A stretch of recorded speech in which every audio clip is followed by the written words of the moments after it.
What does it really take to build a training empire from the ground up?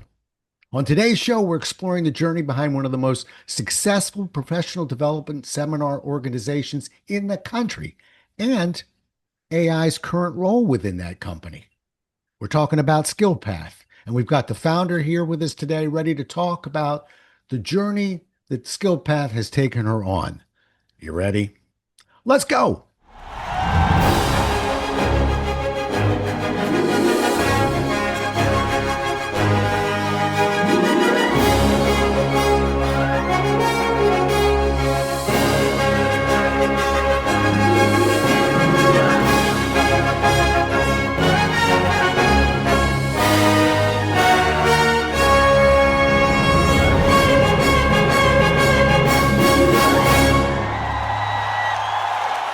Today's guest, Denise Dudley, had lunch with Roger Penrose. How's that for an accomplishment? Walked across England from the Irish Sea to the North Sea. Has a ranch with all rescued animals. I sure do appreciate that. And claims she's really good at catching snakes. That I'm not good at. I'm going to let her take it from here. She's got quite a journey to talk to you about. Welcome to the show, Denise. The floor is yours. Tell us about your journey. Oh, thank you. Glad to be here. So, my journey to becoming what I am today actually involves, we'll talk about the professional start stuff. I started out as a clinical psychologist. That's my background. And I was the clinical director of a large corporation of psychiatric hospitals. There was a journey to get there, of course, but we'll skip that part. And then while I was the clinical director, I was also the director of training. So, I was the trainer for all 18 hospitals. And I provided all the CEUs. I worked with the administrators and the directors of nursing and all kinds of people. That's how I really got my start as a professional speaker and a trainer. Left there and actually went on the road with a company called National Seminars. That was another one of the big heavy hitters back in the 90s, 80s and 90s. And I became a professional trainer on the road, 5 different major cities every day, planes every night, 3 weeks a month, 1 week off a month. So I was doing the road warrior thing and teaching all kinds of seminars to large audiences, always live. This was pre-internet, pre-AI, pre-everything. Because I'm 110 years old, you can probably figure that out. So yes, I was doing it back then. So I left National Seminars after I went to the inside of it and became the VP there of faculty curriculum and product development, I believe. Lots of drama around this thing, which I won't talk about. Left there with a bunch of other people from National Seminars. We were either kicked out, fired, asked to leave. Life became unpleasant. One way or another, a lot of us left. And the president of National Seminars and I together formed SkillPath Seminars. So we actually went out and started our own seminar company. I was able to negotiate my way out of my non-compete, which I had, and as did many other people. And we started SkillPath Seminars, grew it to become the world's largest training organization. And at its peak, when we sold it, we were at $200 million a year in sales, 18,000 seminars a year. That's a lot of seminars a year if you do the math there and think about we only have 5 days a week to perform seminars. So that's a lot of seminars every day, a lot of speakers in the air every night, flying from city to city. It was a very busy business. And I sold it and was on the board for quite a while until I got fired from the board, as did all of yeah, it's always a good move, isn't it? Seems to be As a cycle. I'm sensing a yeah, cycle here. I get fired a lot. It's because I'm a dick. That's what it is, I guess. Just kidding. Careful, I'm drinking tea. Keep going. I'm actually a super nice person, but I do speak my mind. That I do. So at any rate, I got fired along with all of the key personnel at SkillPath who knew what they were doing. That's another bunch of drama that I'll save you. But I got out of SkillPath, sold it, got my money out, and today I've gone back to becoming a professional speaker on the road, a consultant, a coach, and back to being a psychologist. So that's what I'm up to right now. Wow. That's the sketch. Yeah, well, that's some journey. We share a couple things. And by the way, I want you to speak your mind on this show. But I'll tell you two things we share. One, you speak to any professional speaker who, trainer to professional speaker, you're going to talk to a fellow road warrior. I've got a little over 3 million miles in the air. And two, I had to negotiate a non-compete with Xerox when I Ah, left 33 years ago. We left on good terms, but those big companies, they don't like paying their trainers consulting rates. So Yes. they're really trying to discourage that with some legal documents. But you know what's wonderful about our industry, Denise? When there can be all sorts of politics. The Mhm. audience tells the truth. The audience will never lie. And when the audience loves a trainer, companies figure out how to get around non-competes because they're going to lose business if they don't. So, Right. yeah. That's what helped bail me out. Let's talk about that this golden age of seminar companies. And I left Xerox in '93, so I think it was kind of the golden age. I was certainly well aware of SkillPath or some of these big companies that were doing the job back then.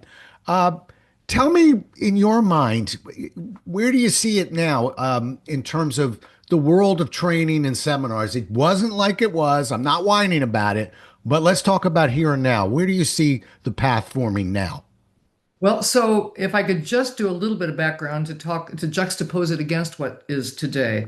Way back when we founded SkillPath, which was 1989.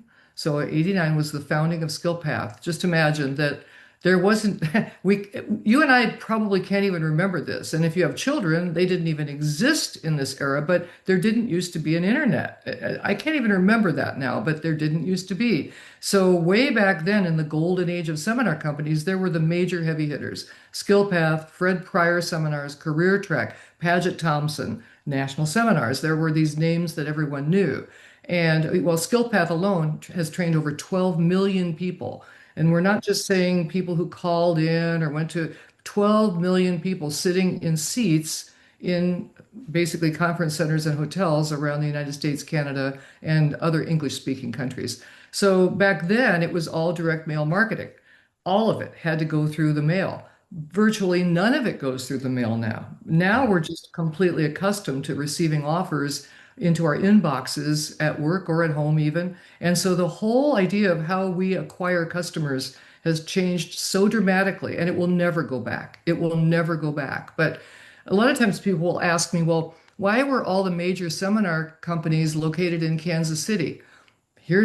People always think, well, is it kind of like, they're all breeding and they're creating offspring? It had to do with the fact that Kansas City is literally in the center of the country. And our direct mail marketing campaigns were so important, plus all of our money was tied up in that, that we had to make sure that if a brochure Hmm. dropped some, and it was advertising a series of seminars. So some of those seminars might be in Seattle, some of those seminars might be in Miami. And we wanted those brochures to drop at the same time so that we would make sure that we were acquiring customers at the exact right space. So we knew everything about, like, when do we want that brochure to hit your desk in relationship to how far out the seminar is scheduled for. We knew all these things, and it was important to make sure that brochures left what were we did our printing locally. We actually had these bulk mail services that went out and sent brochures, excuse me, all around the country, and we wanted them to drop at a certain time. That's why everybody was located in Kansas City except for Career Track, which was in Boulder, Colorado. So I'm just giving a Hmm. background of. Now imagine today, we don't really do any direct mail marketing. It's all based on the internet. It's all based on offers we can send out. Renting lists. We rented all these mailing lists, of course, people's names, and there were the hot 90-day buyers, and then there were the older ones. They all cost a different amount of money. Our house list, which was, of course, our list of people we owned, so to speak, as customers. The house list was the most valuable thing we could have because we could remail them for free. Now, fast forward to present tense. If we're renting, if we're renting names, we're renting email names. Now, those email names are a lot cheaper, but they're also a lot less responsive. So everything has really changed in the way that we acquire customers. And like I mentioned, it's not going to go back. That's the biggest change. There are other changes too, such as in delivery, which I think we're going to talk about as we talk about how AI has helped us a lot and how we now do so many webinars, we do so much computer-based training. We have really shifted over away from live seminars, although they still do work in certain circumstances. Yeah. One more quick question about the marketing side of this, because I didn't hear you mention it. And a lot of trainers and speakers, the entrepreneurs, I'm not talking about the in-house trainers, I'm talking about the lone wolves. they're putting a lot into social media as their marketing kind of scheme, be it LinkedIn or something along that line. Thumbs up, thumbs down. You have an opinion about that?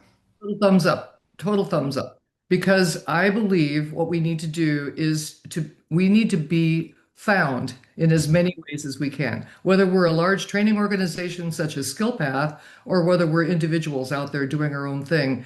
If you type in my name, I want you to find me in a variety of places. And Right. so, and I want to be present in all those places. And I also want to look damn good on all those places. So I don't want to, again, well, you need your professional side. If you want to post the picture of your cheeseburger that you ate at lunch, which I always find to be somewhat questionable anyway, like why we're doing that. But if you're wanting to do that, do it on a personal place that people don't watch you from. But everybody really needs to have a professional presence, I would say, on as many social media sites as you can possibly handle.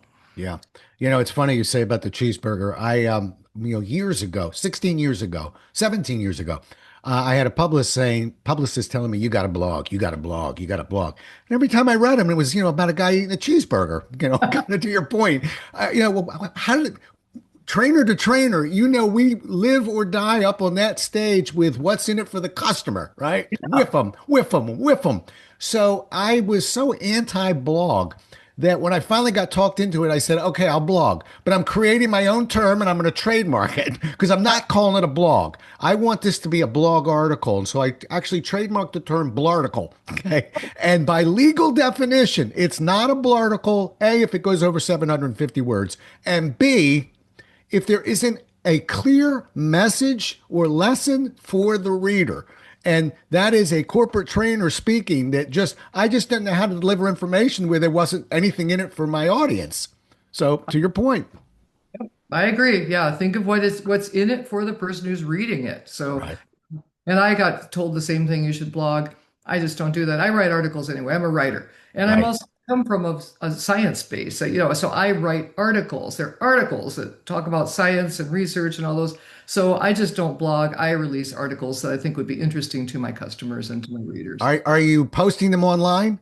Oh yeah, yeah. Ah, They actually, I do a lot of writing. I write for several e-zines anyway, several of them over in the UK. But so I'm writing articles anyway. But when I write articles for my reader base, we post to my website, and then I've got, of course, a bunch of people who are signed up. I have readers, followers, and then we also post to all of my social media sites. Hey, here's an article I just wrote about fill in the blank. yeah. So, and then a lot of people get directed to that article as well. Yeah, But yeah. yeah. 17 years later, I got to tell you, I do articles every other week, mainly because I believe I'm OCD-ish. And and it's a compulsion now of every other Friday I will have a article. But I think that sort of that had its time and place, and even what we're doing right now for me is a much better approach than a blarticle because a blarticle or a blog or an article we write in a closet somewhere. We write on the plane. We write quietly by ourselves. I like having conversations with other people and learning from them. And I think we're still putting out very valuable information, but we're extending our network while we're doing it a little bit. So I think we've grown through it. By the way, you can use the word blarticle anytime you want, because I think that's what you're doing. I mainly trademarked it because in this world, as you know, and we're cut from the same cloth, I'm not a fan of building something up and having somebody with deeper pockets than me say, that's a good idea, we'll take it. So it was just a protection of anybody use it, just don't stop me from using it. And Yeah. away we go. Yes. Yeah. Absolutely. Yeah, burn once you learn. All right, let's swing to the training side of this. You're creating custom training now, and you're using AI powered tools, I believe. Um, let's start with this is a sales trainer in me. What problem were you solving when you first started incorporating AI? Because that's how we make changes in this world. They don't hit us. It's not a coconut that hits you in the head. You're probably solving something. Tell me what you're solving, how you're doing it. For me, it's time management for sure. Definitely. I have all the work I could ever want and more. I have all the customers who are very loyal and I love them and I have fun with them and I turn down work even just because I have everything I really want in the world of clients right now. And I like my balance between private clients that I do coaching with, and then large audiences I get to stand in front of, which is kind of my favorite thing. So for me, AI helped me with my time management. For instance, I love it. I am such an embracer of this in that, for instance, my material, because I told you I'm 120 years old, I've developed my material a long time ago, and I love my material, and I have a lot of it. I've been crafting it since way back when I was that clinical director teaching in psychiatric hospitals, and I wasn't just teaching how to deal with psychiatric patients. I was teaching assertiveness, communication, management, supervision. So I have my material that I really love, and I've had it for a long time.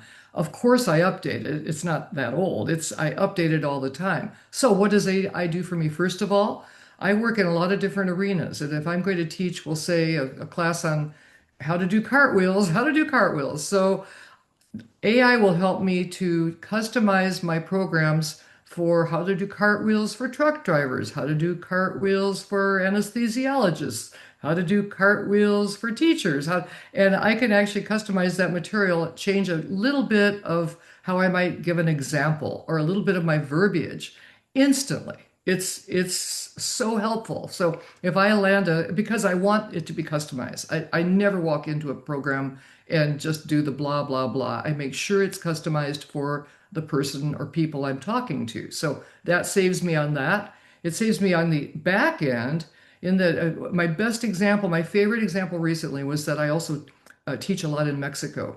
And I was teaching staff, a large staff, customer service. They were speaking, and I don't speak enough Spanish to do this in Spanish. So I was teaching in English, and I had my materials. I've had them forever, but I was able to customize them to basically the culture of Mexico. And I was also able to, afterward, create a follow-up that what I asked AI to do was, here's all my material, here's what I'm teaching. Will you please create for me a very, we'll call it conversational summary of what we have, well, will have talked about after the class. Put it into kind of a paragraph form where I'm just chatting with the people who were in my class, but it needs to be in English and in very, very simple, direct words. We want to use very simple, direct words because these people are reading English as a second language. It did the most beautiful job, just a beautiful job for each of these series of classes, giving me a handout that I could give that sounded like me in my voice, summarizing everything we talked about. I loved that. It saved me hours, just that little example. Yeah, yeah. I love that. I don't know about you, but and I know people listening, they get a little nervous about AI. I remember when I first went to, I was like, humbug, but I tell you what, sure is nice for titling. That was my entry drug in a sense of I'm stuck. I don't know how to title this chapter or this article, this piece. And all of a sudden I was like, okay, well, I'll use AI for that, but nothing more. You'll see. And that got me in. I went, wow, that's really creative. And now I'm saying with you, perfect answer, by the way. It's time management for me as well. I'm monitoring it. I'm changing. Just get me out of my box that I'm in, expand my thinking a little bit. Let me edit what you're giving me, but let's not be afraid of it. It's a very creative and time effective tool. Yes, absolutely. And I just want to add something that is startling me right now. I just had a conversation yesterday with a friend of mine who is actually a surgeon, a well-known surgeon, and he also writes a lot. And so we've actually worked together on a few things. And we were chatting yesterday on Zoom, and we were talking about AI, and he was asking me how much I'm using it. And I said, well, you know what? I'm using it for certain things, but my favorite thing I use it for is to title my articles. And he immediately started laughing. He goes, that's exactly what I'm using it for. The titling, the naming of the articles. So maybe we all started that way because I hate titling my articles, and AI is so good at it, and my subtitles for my sections.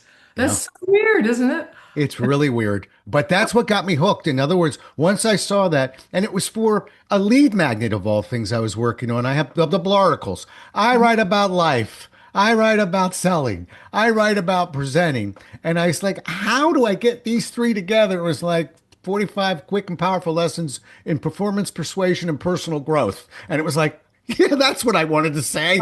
But that's what I mean. How was I going to find that, Denise? How it just wasn't anywhere near. So once it did that, I went, okay, we're going to get along, but I'm still going to keep an eye on you. And I think that's what people need to remember. You don't just turn everything over to AI, but boy, you can lean on it for certain things. It's amazing. But anyway, let's keep rolling down that line. A lot of presenters are using AI, but they're unsure of it because they don't want to lose their voice. And that's the key. How do you maintain, in your mind, authenticity? Let's get past titling, which both of us love. How do you make sure that you stay with that voice? It's still that authentic Rob or Denise voice and leverage a AI at the same time. So I use AI as we'll call it a co-author. It's not authoring what I'm doing. And in Right. fact, anytime I ever use AI, I'm generally, and it's not just because I think I'm better than AI or anything else. I do want my own voice. So I do, and I'm also a writer, and I've been a writer for a very long time. So writing for me is completely natural and it's quick. And by the way, I am a fast typist. I can type almost as fast as I can think. And so I can dictate to, and we can all dictate, but I actually like to sit down and just start typing. And so that's where my voice is, and that's where my voice originates. And then I will often feed something to AI and say, could you improve this or could you help me with this? Now, in reverse, I do it in reverse too. I'll sometimes start with AI and say, I have an idea for an article. It's on, how to do cartwheels, as I said, and it'll say, yeah, great. Here's some thoughts about that. And then I use that to weave my own article. So I never just take something straight out of AI. Even I know several of my colleagues who are corporate people are just using AI, just pure straight. It's going to write my email response to this person and I'm not even going to look at it. I would not take that risk. I don't do that. So I look at everything AI ever produces and then I change it around to my own words or I make sure that it understands my voice. So AI and we get along real well. She's a she in my world. She and I get along very well and we chat and we're positive and I fed her a lot of my samples and she understands that I want to be humorous but not silly, that I'm science-based 100%. That leads to another thing, by the way. So the other favorite thing that I do with AI is that because I do update all my information, I've got a big class I'm teaching on Friday. It's a big audience, and I'm going to be teaching a class that I've taught many times, but I want current research on the things that I always talk about. So I will, after we talk today, I'm actually going to go into AI and say, okay, give me the newest research on these certain points that I'm going to talk about because I want the talk. It's at a university, so it has to be science based, and I have to know my research, and I can't just say People Magazine said. It has to be a real research project. So and real evidence, real studies. So I love that as well. But I never just trust AI to produce anything without my hand over it, with me overriding certain things that wouldn't sound like my style or Yeah. my. I agree. I think what happens is we get a little bit lazy. And I mean, I was a little worried coming into this with AI that my writing mind would atrophy. It doesn't atrophy because we're still writing, folks. But what we have is we have an editor. And if we have books or articles out there, we have an editor that's read everything that we've written and knows our style of writing. So, yeah, the bottom line really is teach AI about yourself and it'll give you a more authentic voice. What go garbage in, garbage out, right? You got to put the good stuff in. Exactly. No, garbage in, garbage out. And in the world of behavioral psychology, we say random input generates random response. And so it's the same thing. It says, Right. if I just say, "Hey AI," and it doesn't know me, it's going to come out with I don't know what.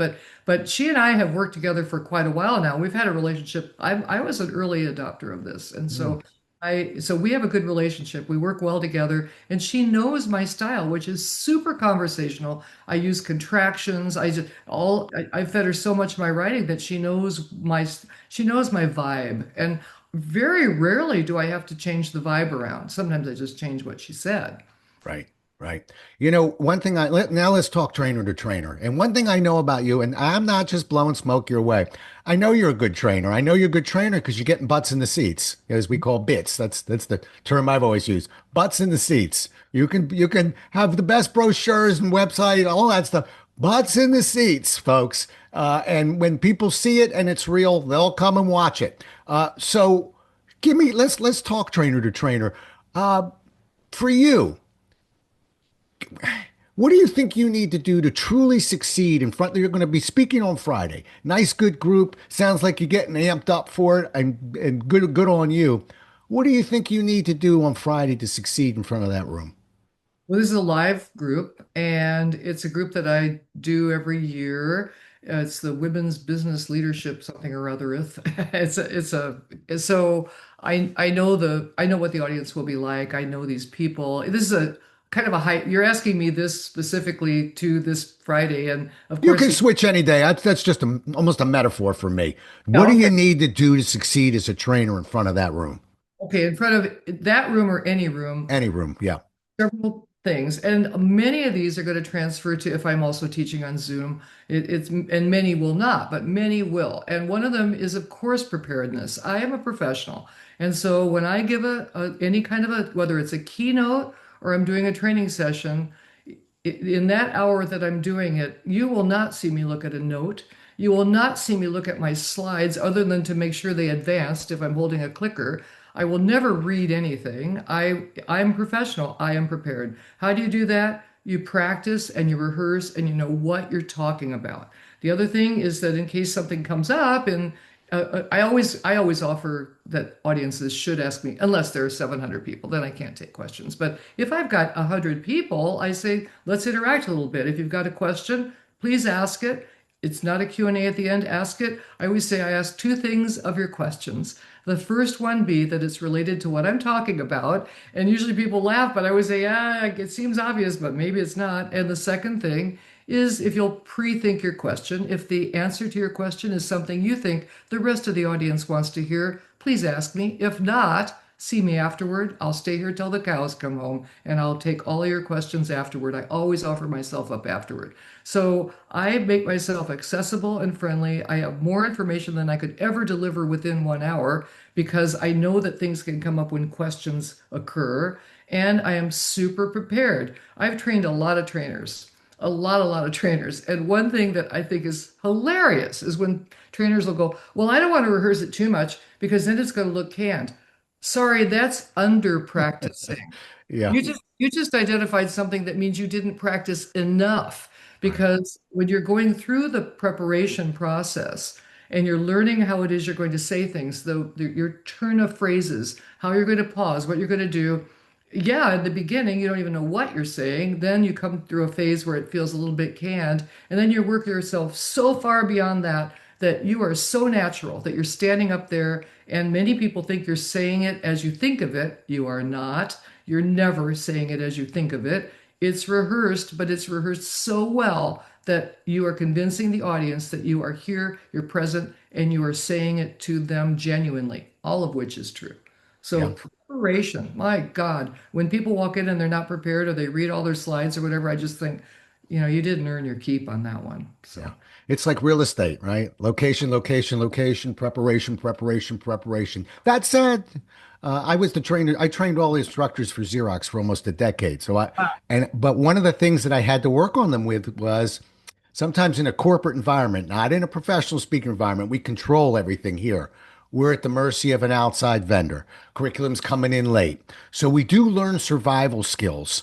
you bet. I'm not no survival skill I'll ever teach will say read that out of the curriculum, but survival skills I will say will be gesture to the PowerPoint slide that you're looking at so you can catch where you're at right now Exactly. and make sure it's still on the screen properly. But I always laugh because people don't realize, in my opinion, PowerPoint's more for me than for the audience frequently. So I don't need a lectern up there. So I can walk around that stage and come out in the audience, never look at a note for a 2 day, 16-hour seminar, but I'm catching where I am from Yes. where those slides are. So that's really what I'm tracing.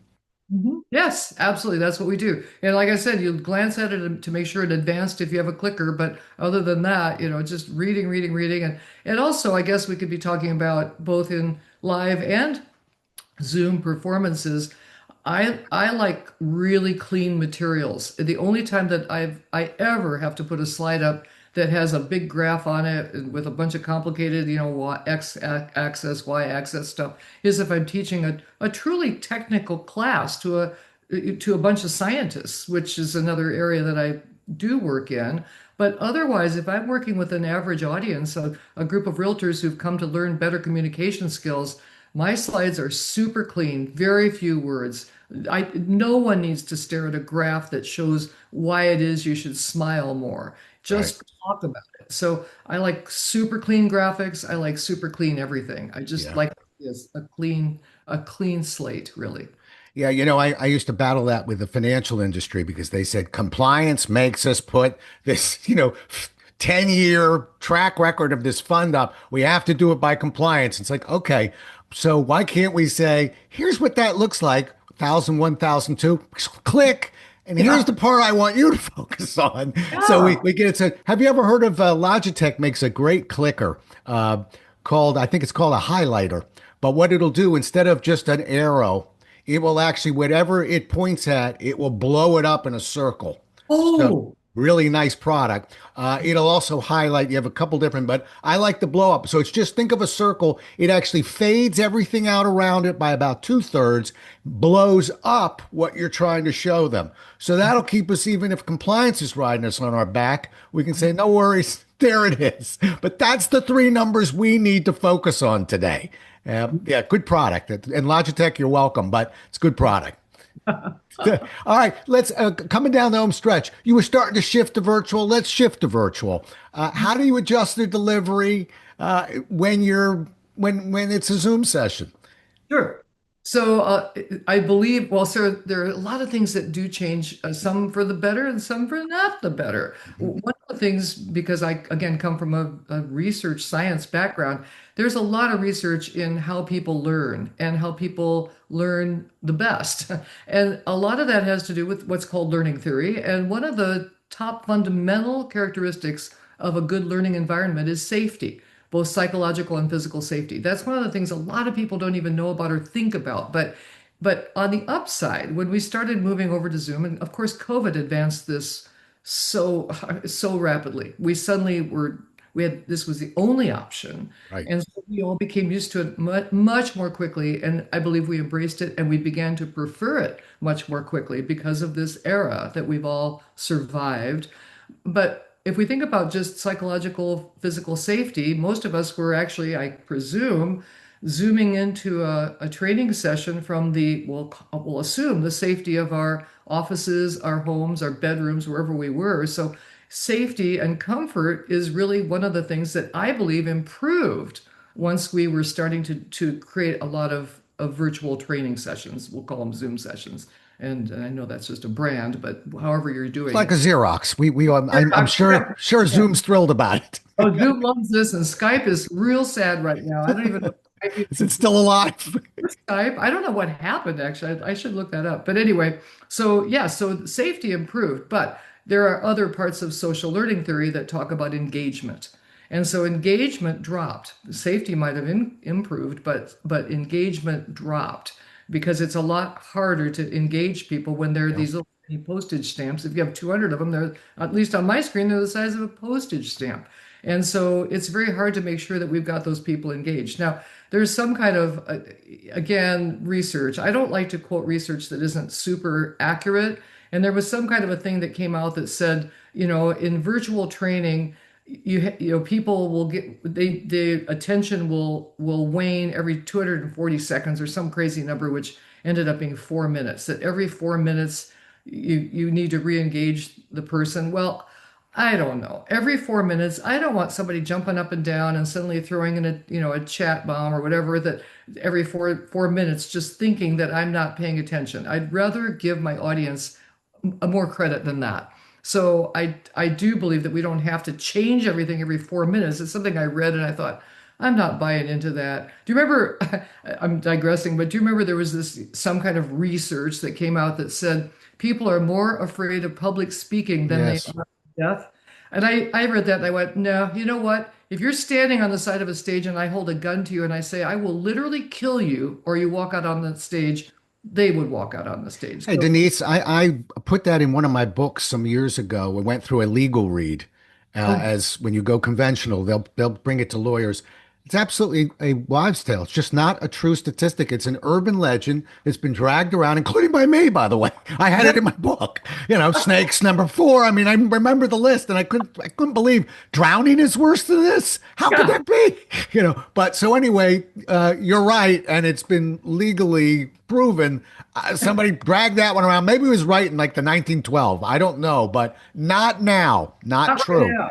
Not right now. So similarly, this idea that we're going to lose engagement every 4 minutes, come on, give people more credit. So again, let's go back to learning theory. So we also know that learners are motivated in two ways, intrinsically or extrinsically. This is all important stuff for we who are trainers. So intrinsic is because I want to learn it. I want to learn how to make killer French bread because I want to have great French bread. I want to share it with my friends. I want to wow them at the next dinner party, whatever. That's intrinsic. Extrinsic is I have to sit through this dumb class with this horrible professor because I need my college degree. So, one way or another, we need to engage learners intrinsically or extrinsically through motivating them. And so those things don't change, but how we do it does change. So being a bit engaging, making sure that our voices are positive, making sure that like right now, in order to look like for your audience and for you, I'm looking in my camera. So you're down there. If I look at you, you're down there, but I don't want to look down there. I want to look in my camera. Just learn to do it. Look in your camera. Another thing is that, and a lot of this comes from training newscasters, which I did in San Francisco years ago. For newscasters, we know that we're in a box. It's just a box. And so newscasters are taught, for instance, never touch your face. This is this big giant hand coming up in In the your middle of touching my face while you're saying that. Go ahead, keep Okay, no, going. no, no, no, no. I'm not criticizing, but don't touch your face. It looks gigantic. If you're going to use hand motions, you need to make sure they're up in here so that I know where my box is right now. But if I'm doing it right here and you just see the bottoms of my fingers, it's a little distracting. I know I just did that today several times because I got all excited talking to you. But basically, those sorts of things are professional. Making sure you look in the camera, making sure that your voice is warm and engaging, making sure that you're smiling, making sure that you're basically keeping people engaged because you are fun to listen to. Yeah, I think a lot of it's common sense, and I'm not telling you I do it right, but when I went and like everyone else, we got thrown into this very quickly. The first thing I wanted to do was I wanted to simulate what it was that was working live. So, for instance, and I know we can do this. This may sound old school to you, but I actually behind me have a 19-inch monitor that Mhm. swings out behind me. It just takes about a quarter of my screen, just like normal. If I had a PowerPoint screen, it would be behind me. It's just a very small screen. And I use 130, 140 size font. Ah, I can get about 3 good lines on there, about 4 words. Note to self, we should probably be doing that anyway. But I am standing. I have my monitor behind me. I am moving a little bit of movement, and then of course, I'm utilizing breakout rooms, all the things I can do. But I think we got to get out of our chairs. We got to get up. We got to move just like normally, and don't be so afraid to emulate at least some of the live things that are working. They'll work. Uh, yes. that's my philosophy of it. I love it. I love it. And being able to move about because I'm a mover as well. When I'm live on a stage, I don't like podium. The only time I ever am behind a podium is if I do a lot of I moderate a lot of conferences that are technical where I have to Yeah. introduce somebody and their bio is I can't memorize their bio. It's so yeah, but I don't like podiums. I never stand behind a podium unless I have to. And so I'm a mover. And so being able to move, I'm sitting here today just because this is how I'm set up in this office right now. Right. But I agree, being able to stand, if I'm doing an extended training class, I have my computer on something that will allow me to stand. And so I can actually stand. I move this office around to do that. But Yeah. yeah, standing and moving, it basically simulates how you and I feel when we're in front of an audience. Right. Helps us to be energized. Yeah, even if it's just turning our shoulders a little bit. And by the way, when we're up, usually let's get what else is up. The hands are starting to come up a little bit. That's another thing I have to teach people. A lot of times I'm gesturing right now. You can't see it. Just like you have to figure out, I'm not really looking at Rob to look at Rob.